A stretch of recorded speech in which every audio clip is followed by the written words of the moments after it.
comment la musique peut te rendre addict à la masturbation.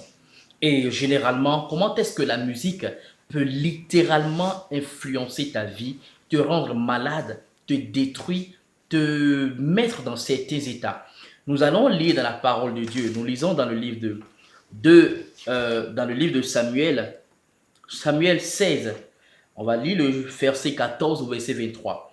La Bible dit, l'esprit de l'Éternel se retira de Saoul et un mauvais esprit venant de l'Éternel le tourmentait. Les serviteurs de Saül lui dirent de chercher un homme qui joue bien de la harpe. On fit venir David, fils d'Isaïe. Déjà, je m'arrête sur ce passage. La Bible dit que les serviteurs de Saül lui dirent d'aller chercher un homme qui joue bien de la harpe. Les serviteurs semblent avoir une certaine connaissance sur l'influence que peut avoir la musique. Parce qu'on parle de leur roi. C'est un peu comme si le président de la République avait une maladie et on lui dit, bah, au lieu d'appeler un docteur, un psychologue, un psychiatre et tout, vas-y, appelle quelqu'un qui joue de la guitare. Est-ce que it doesn't make sense? Ça n'a normalement pas de sens. Donc, les serviteurs de Saül avaient une certaine connaissance sur ce que la musique peut faire. Et je continue. La Bible dit, on fit venir David, fils d'Isaïe. Chaque fois que le mauvais esprit venait sur Saül, la Bible dit clairement que c'est lorsque le mauvais esprit vient sur Saül, David prenait la harpe et jouait de sa main. Waouh! Donc, David attend. Quand il voit que le mauvais esprit vient, qu'est-ce qu'il fait? Il prend la harpe et il commence à jouer de sa main. La Bible a pris le temps de préciser que David a pris sa harpe et il a joué avec quelle main? Avec sa main. Ce n'est pas une autre personne qui a joué la harpe. Ce n'est pas comme si quelqu'un a pris la harpe de David et a joué, mais c'est David lui-même qui a joué. Et la Bible dit, alors Saül respirait plus à l'aise, se calmait et le mauvais esprit se retirait de lui. Et vous savez, la Bible nous explique que un esprit vient tourmenter un homme. Déjà, Jésus n'avait pas existé. Donc, ce n'est pas comme si on pouvait prier et dire dans le nom de Jésus, sois libéré. Non.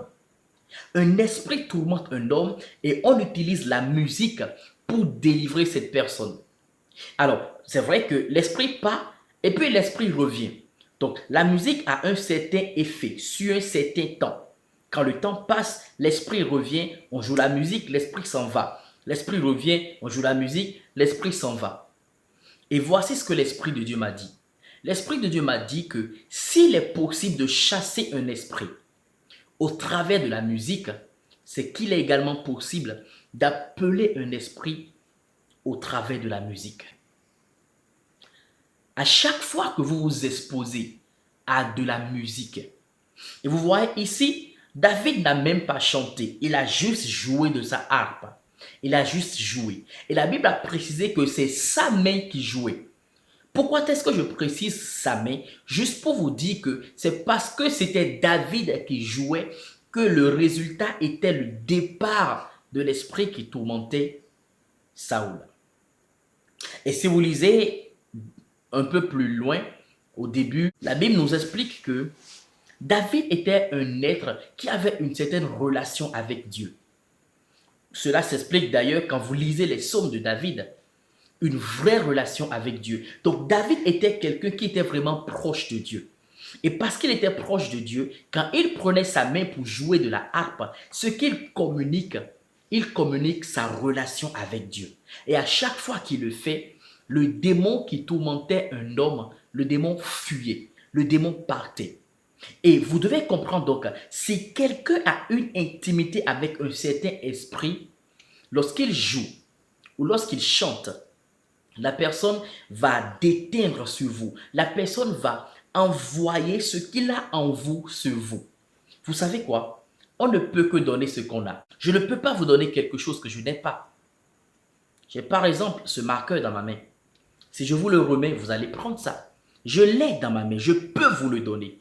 Si je ne l'avais pas, qu'est-ce que je peux vous donner? Les artistes que vous écoutez. La plupart d'entre eux sont des satanistes. Ne faites pas comme si vous ne le savez pas. Vous le savez.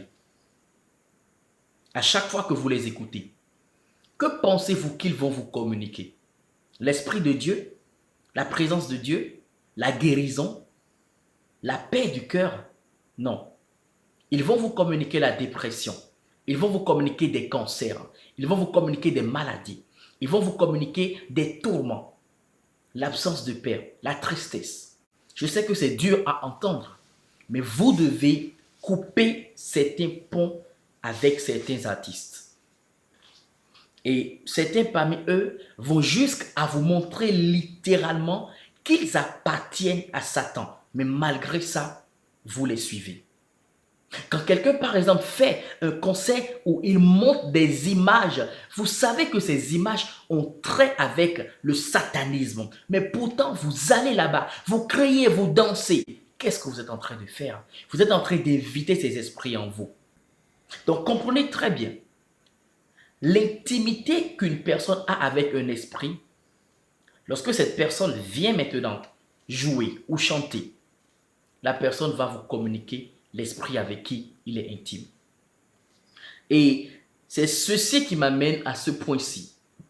Même si vous êtes à l'église et que votre pianiste est un masturbateur, par exemple, s'il est addict à la masturbation, c'est qu'il a une intimité avec l'esprit de l'impudicité, l'esprit de la l'usure.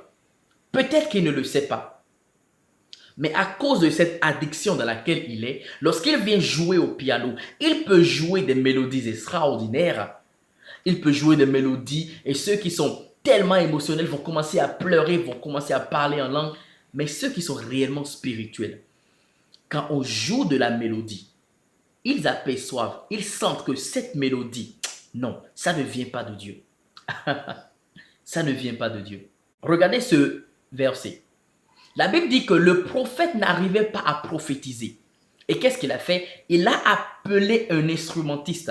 Et l'instrumentiste a commencé à jouer. Et pendant qu'il jouait, la Bible dit que le ciel s'ouvrit, le prophète a prophétisé. Toute musique installe une atmosphère. Et cette atmosphère ne dépend pas de l'excellence de la personne qui joue la musique. Non. Cette atmosphère dépend d'abord de l'intimité que la personne qui joue la musique a avec un esprit. Donc, si ton intimité est avec la masturbation, avec la pornographie, ce que tu es en train de jouer va communiquer la même chose. Comment est-ce que des chrétiens sont autant à être addicts à la masturbation? Ça va peut-être vous choquer, mais peut-être que votre pianiste est un masturbateur. Peut-être que votre batteur est un masturbateur. Peut-être que l'un de vos chantres est un masturbateur. Peut-être. Peut-être même que votre pasteur est un masturbateur. Je vais revenir sur celui du pasteur plus tard. Mais comprenez ceci une fois pour de bon. La musique peut vous amener dans certaines addictions. Alors faites attention à qui est-ce que vous écoutez.